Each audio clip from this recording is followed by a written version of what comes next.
We dismiss history at our peril. Liberty Nation Radio with Mark Angelides. And you're back on Liberty Nation Radio, head coast to coast on the Radio America Network. I remain Mark Angelides, and we continue our conversation with Liberty Nation's chief political correspondent, Graham J. Noble. Thanks for sticking around, Graham. Now, we've been talking about the progressive movement versus the MAGA movement and the energy that each side has or doesn't have.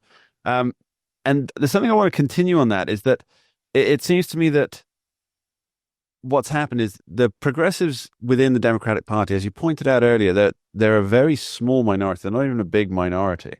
But the progressive ideology is embedded in many institutions. And I'm looking at you, academia. You know, they have a stranglehold on how the university and college system works, what it teaches, what values it espouses, and let's be completely blunt, what propaganda it's going to indoctrinate in your children. And so that's potentially more powerful than political power, isn't it? Well, it is in some ways, certainly. I mean, obviously, everything is ultimately decided at the ballot box, you know, which ideologies people follow, which ideas and policies people decide to favor comes down to who they vote for. But the thing is, you know, on a wider kind of cultural aspect and the general thrust of American society, yeah, the progressives have an ideology which is now disproportionately dominant, you know, when you compare it to their numbers. And, you know, and you said, you know, you mentioned academia, and that's where it comes from. It's because these schools and these college campuses, they are churning out, you know, indoctrinated hardcore progressives. And these people with their degrees in, you know, gender studies or wherever they got their degrees in, it doesn't seem to matter anymore. They're going out there, and they're going out there into the corporate world. They're going out there into the world of government, you know, and they're getting, you know, they're ending up several years later, they're ending up in influential positions. And so now you've got this, you know, progressive ideologies, that various different ones that are, you know, kind of baked into the corporate world. They're into government, you know, so there's, while there's relatively few of them, the hardcore progressives, they, because of their stranglehold on the world of academia, that allowed them to get their claws into everything in America. And it's changed it.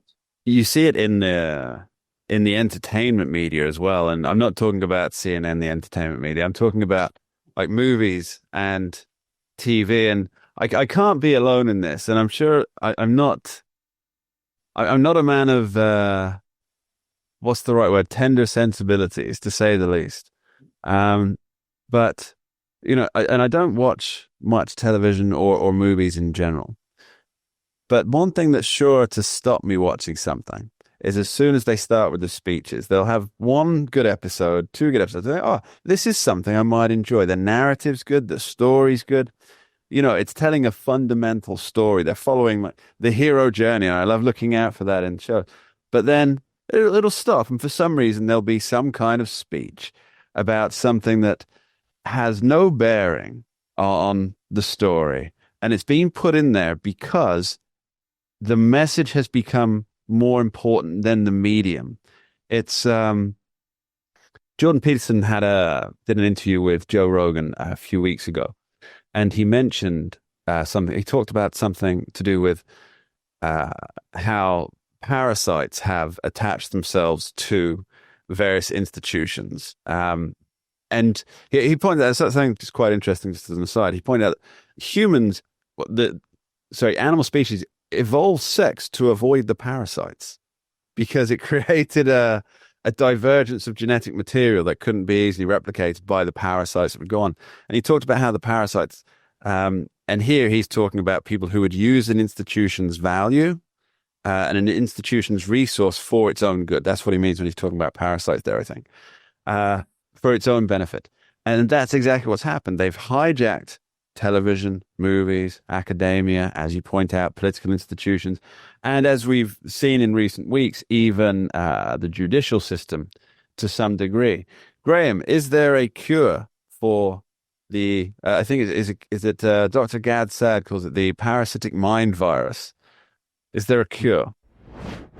I think the cure is already with us, actually, and I think the cure is Trump's brand of America First populism, and I think a good example of how that is the cure is the fact that, well, it is the way the 2024 election turned out.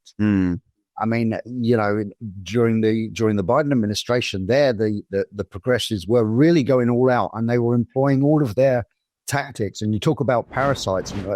One thing that they've done for a while now, and they've done it extremely successfully, is that they have hijacked movements that have already got the personnel, already got the resources. They're already out there in the public eye. They are powerful, kind of single interest groups or whatever.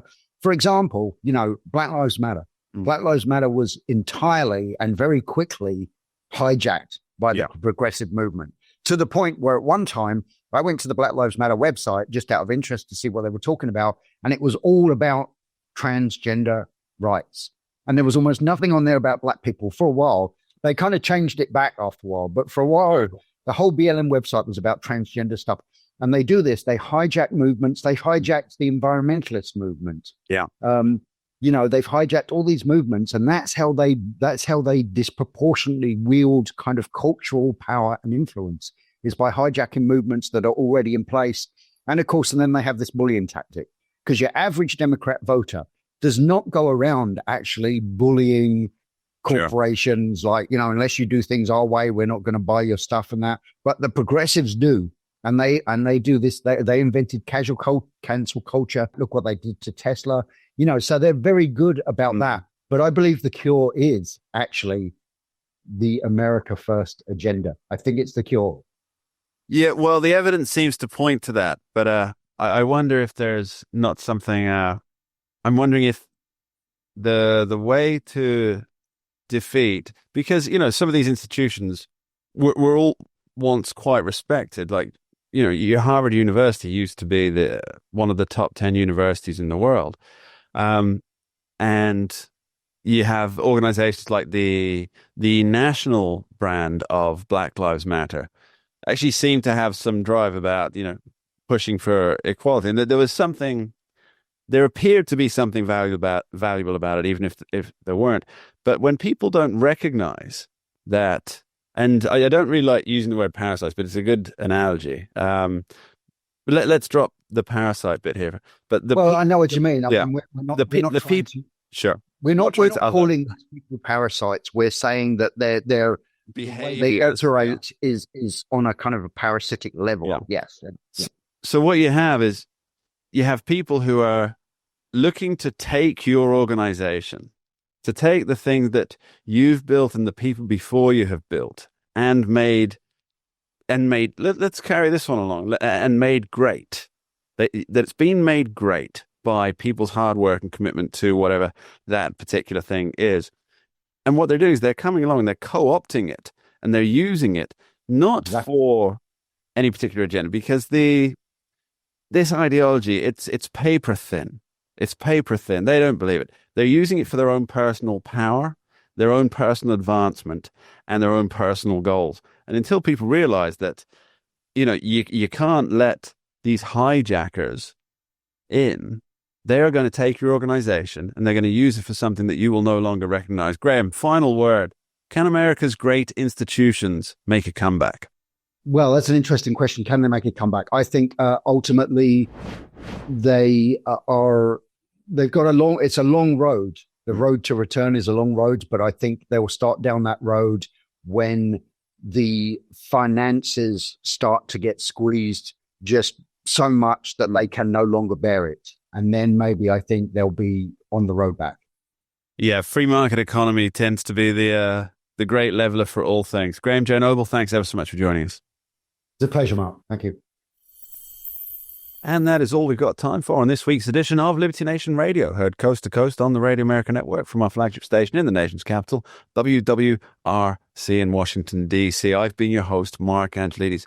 I'd like to thank our guests today, Mr. James Fight, Andrew Moran, and Graham J. Noble. And of course, I'd like to extend my thanks to you, the listeners at home, for taking the time to tune in each and every week and join us. And please do remember, Liberty Nation does not endorse candidates, campaigns, or legislation. And this presentation is no endorsement. Thanks again for being here. We dismiss history at our peril. Liberty Nation Radio with Mark Angelides.